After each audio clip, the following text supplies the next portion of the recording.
Channel पे।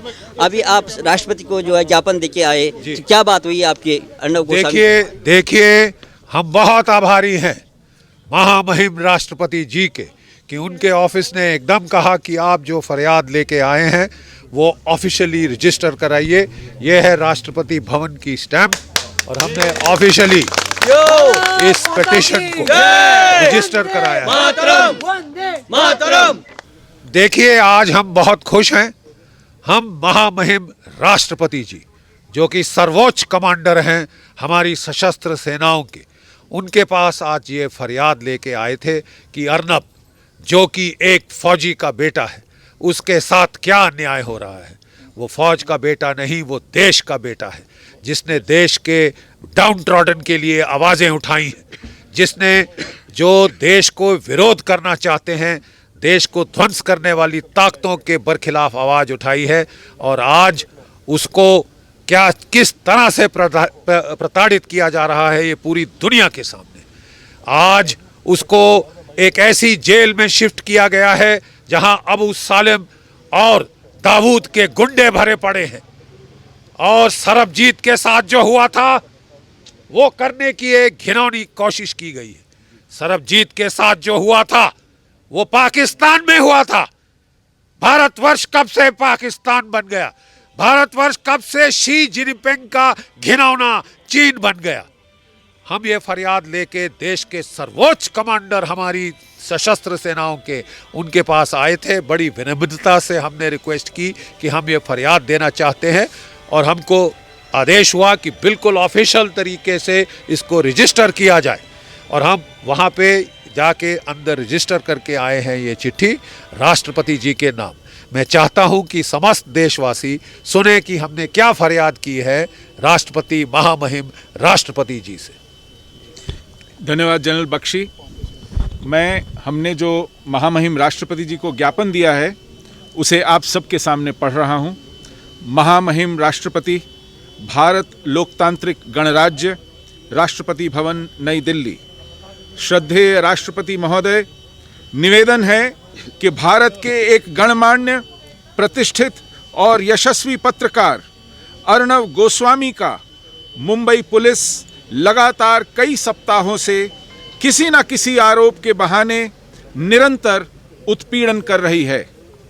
प्रतिदिन घंटों तक पूछताछ के बहाने बुलाना, सहयोगियों को बंदी बनाना और इसके बाद भी जब वे उस पर कोई दुष्प्रभाव न डाल पाए तो उन्होंने गत मंगलवार 4 नवंबर 2020 को तड़के अर्नब गोस्वामी को एक विशुद्ध प्रतिशोध की दुर्भावना से न्यायिक प्रक्रिया और नैतिकता का उल्लंघन करते हुए कारागार में डाल दिया है। उसे अभी तक न्यायालयों में प्रक्रियागत जटिलता और विलंब का अनुचित लाभ उठाकर निरंतर शारीरिक और मानसिक संत्रास दिया जा रहा है।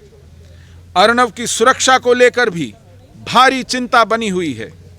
पूरे देश विदेश में इस कारण क्षोभ व्याप्त है।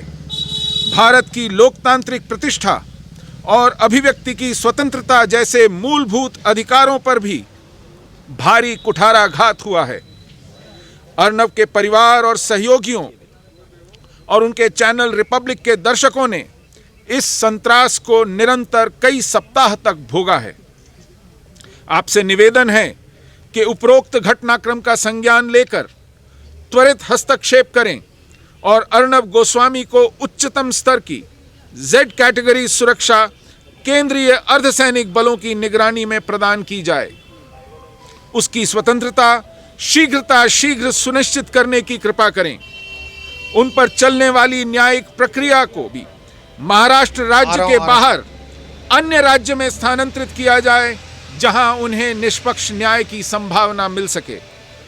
भवदीय major general Gagandeep Bakshi, colonel Ravishekhar Narayan Singh, professor Kapil Kumar, professor Pawan Sinha, Pushpendra Kulshreshtha, Lalit Ambardar और सुशील पंडित। धन्यवाद।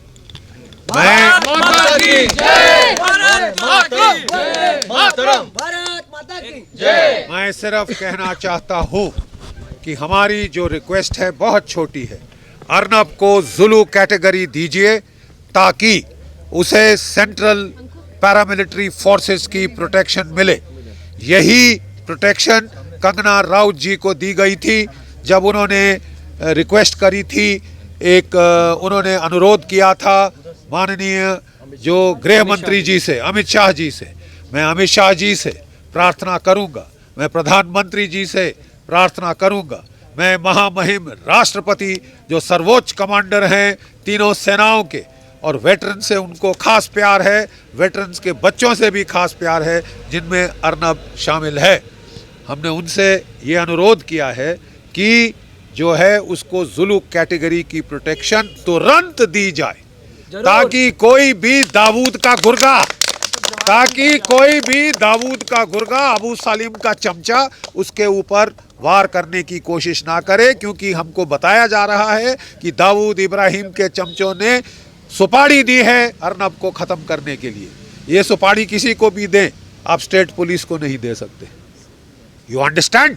There is a rule of the law and we would want the rule of the law to be kindly enforced. Over to my colleague. एक चीज ये समझ ले, और मेरा निवेदन है महामहिम से कि अगर आवश्यकता पड़ती है तो अपने हेलीकॉप्टर से तुरंत कमांडो भेज करके उस जेल को घिरवा लीजिए जिससे अर्नब को सुरक्षा मिल सके।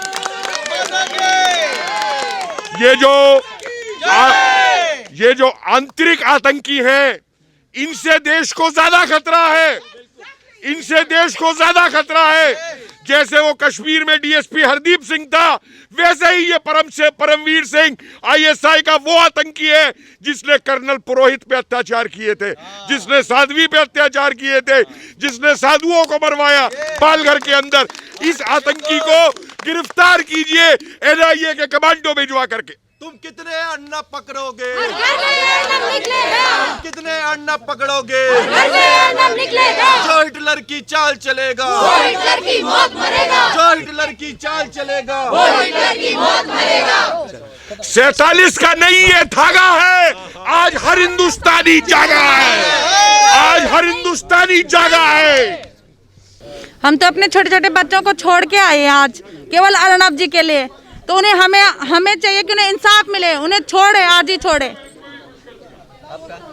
हम यही कहना चाहते हैं कि ऐसा नहीं लग रहा है कि हम लोकतांत्रिक देश में रह रहे हैं, ऐसा बिल्कुल भी नहीं लग रहा है। हम यही चाहते हैं कि आप अर्नब जी की जो सेफ्टी है, हम सबसे ज़्यादा उसकी सेफ्टी से घबराए हुए हैं, बस उसको सेफ्टी मिले। अर्नब जी बहुत घबराए हुए थे, वो कह रहे थे कि हमें सहायता दो, सुप्रीम कोर्ट को बोल रहे थे, केंद्र सरकार को बोल रहे थे। तो किस तरह आज आप राष्ट्रपति को ज्ञापन देने आए हैं, तो क्या लेते हैं आप, किस तरह से ले रहे हैं? देखिए, हम बस यही कहना चाहते हैं, हम इसलिए यहाँ आज इकट्ठे हुए हैं, हम अर्नब गोस्वामी जी को सपोर्ट करते हैं। हम लोग भी देश के नागरिक हैं, हम सिर्फ इतना चाहते हैं कि अर्नब गोस्वामी जिस जेल में भी वहाँ उन्हें लास्ट मिनट ले जाया गया है, एक बहुत ही साजिश के थ्रू ले जाया गया है, वो जहाँ भी है वो सुरक्षित है और सुरक्षित रहें। और हम ये चाहते हैं वो अपने घर वापस आ जाएं सुरक्षित अपने परिवार के साथ। हमारी ये मांग है, इससे ज़्यादा हमारी कोई मांग नहीं है। न्याय की लड़ाई है, ये हम लड़ते रहेंगे और ये हमारा हक है, और ये हक हम जनता से कोई छीन नहीं सकता, चाहे वो कोई भी हो, चाहे वो महाराष्ट्र सरकार हो, चाहे वो आदित्य ठाकरे हो, चाहे वो उद्धव ठाकरे हो, चाहे वो शर्मवीर सिंह हो। हम परमवीर सिंह जी को शर्मवीर सिंह बोलते हैं क्योंकि उसने ये उपलब्धि हासिल की है। वो पूरी देश की जनता के लिए एक शर्मवीर सिंह है और रहेगा। खाकी वर्दी को पूरा जलील कर दिया है, वो आदमी खाकी वर्दी पहनने लायक नहीं है। हम खाकी और खादी का सम्मान करते हैं, आज भी करते हैं और आगे भी करते रहेंगे, लेकिन हम उस इंसान का सम्मान नहीं करते। जो सलूक उन्होंने अर्नब गोस्वामी जी के साथ किया है वो निंदनीय है, और इसीलिए हम लोग यहाँ अकेले खड़े हैं। मैं अकेले रहती हूँ, मैं भी अपने परिवार को छोड़कर यहाँ आई हुई हूँ। हमें कोई वो ये कहते हैं कि लोगों को अर्नब जी 500 रुपये 400 रुपये देते हैं रिपब्लिक भारत देखने के लिए। हमें कोई 400 रुपये नहीं मिले परमवीर जी, हमें कोई 4 रुपये नहीं मिले। हम उन्हें प्यार करते हैं, हाँ, हम सिर्फ दिल से जुड़े हैं। सुशांत से भी वो अर्नब जी के साथ इन लोगों ने सिर्फ इसलिए किया है कि वो सच्चाई के लिए लड़े हैं, देश की जनता के लिए लड़े हैं, सिर्फ उसी का भुगतान वो आज भुगत रहे हैं। पूरी जनता उनके साथ है, वो आगे लड़ेंगे और हम उनके साथ हैं, हम पीछे हटने वालों में से नहीं है। वो आगे बढ़ते रहे, देश उनका साथ देगा। सारी काली करतूतें तो इन लोगों की देख ही ली है। महाराष्ट्र सरकार पूरी तरीके से एक्सपोज हो चुकी है, और ये कुछ भी कर लें XYZ, लेकिन अब इन लोगों के काले चिट्ठे खुल चुके हैं। ये कुछ भी भी कर लें। अर्नब गोस्वामी जी को अगर कुछ भी हुआ, मेरा नरेंद्र मोदी जी से हाथ जोड़ के सिर्फ यही विनती है कि उनको सुरक्षा प्रदान की जाए, वो अपने घर वापस आ जाएं। बस सर, मैं राष्ट्रपति महोदय से बस यही कहना चाहूँगी कि वो जल्दी से अर्नब को रिहा करें, क्योंकि जैसे कि 2 साल पुराना केस खोला गया, 2018 का केस था, वो 2019 में बंद कर दिया गया किसी भी रीज़न से। एक आत्महत्या का केस बनाया गया था जो अर्नब सर के है, लेकिन 2019 में जब उनको रिहा कर दिया गया तो वापस 2020 में केस खोलने का क्या मतलब बनता है? यदि उस केस में कुछ भी था तो आपने उसी टाइम उन्हें अरेस्ट क्यों नहीं करा? आप 2 साल बाद उस केस को क्यों घसीट रहे हैं? आप पुराने केस खोल रहे हैं, उन्हें आतंकवादियों की तरह AK-47 लेके उनके घर में जा रहे हैं, उन्हें निकाल रहे हैं, उनकी फैमिली को टॉर्चर कर रहे हैं। ये कहाँ का दुख बनता है? जनता आपसे न्याय की उम्मीद करती है, क्योंकि अर्नब सर ही है जो हमारी आवाज़ को आगे तक पहुँचाते हैं।